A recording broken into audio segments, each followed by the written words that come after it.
जय श्री लड्डू गोपाल, जय श्री कृष्णा। सभी भक्तों को जय श्री श्याम। लड्डू गोपाल के पुराने कपड़ों का क्या करें? दोबारा पहना सकते हैं या नहीं, जान लीजिए नियम।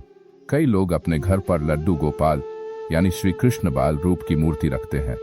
लड्डू गोपाल की मूर्ति रखने के कई नियम भी हैं। इन्हीं में एक है लड्डू गोपाल के वस्त्र से जुड़े नियम। घर में कई देवी देवताओं की मूर्तियां या तस्वीरें होती हैं और अलग अलग देवी देवताओं की पूजा या रख रखाव की विधि में अंतर भी होता है। इन्हीं में एक है लड्डू गोपाल। लड्डू गोपाल भगवान श्री कृष्ण के बाल स्वरूप को कहा जाता है। इसी रूप की कई लोग घर पर लड्डू गोपाल की मूर्ति रखते हैं। कुछ लोग तो बच्चे की तरह रखकर लड्डू गोपाल की सेवा करते हैं। लड्डू गोपाल की मूर्ति के साइज, श्रृंगार, भोग, पूजा की विधि आदि के बारे में तो कई लोगों को पता होता है, लेकिन उनके वस्त्रों को लेकर असमंजस में रहते हैं। लड्डू गोपाल को लोग सुंदर सुंदर और रंग बिरंगे कपड़े पहनाते हैं। कई लोग बाजार से वस्त्र खरीदते हैं तो कुछ खुद अपने हाथों से तैयार करते हैं।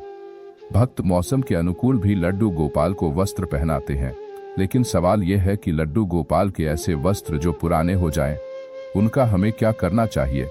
आइए जानते हैं। इसके बारे में सबसे पहले तो यह जान लें कि जो वस्त्र अधिक पुराने हो गए हों या फट गए हों, ऐसे वस्त्र लड्डू गोपाल को बिल्कुल न पहनाएं, क्योंकि ऐसे वस्त्र को खंडित माना जाता है। लड्डू गोपाल के वस्त्र ईश्वर के वस्त्र होते हैं, इसलिए पुराने वस्त्र का निपटान भी धार्मिक विधि से करना चाहिए। लड्डू गोपाल के पुराने या कटे फटे वस्त्रों को कभी रद्दी में डालने या कहीं भी फेंकने के बजाय आपको श्रद्धा और सम्मान के साथ संभाल कर रखना चाहिए।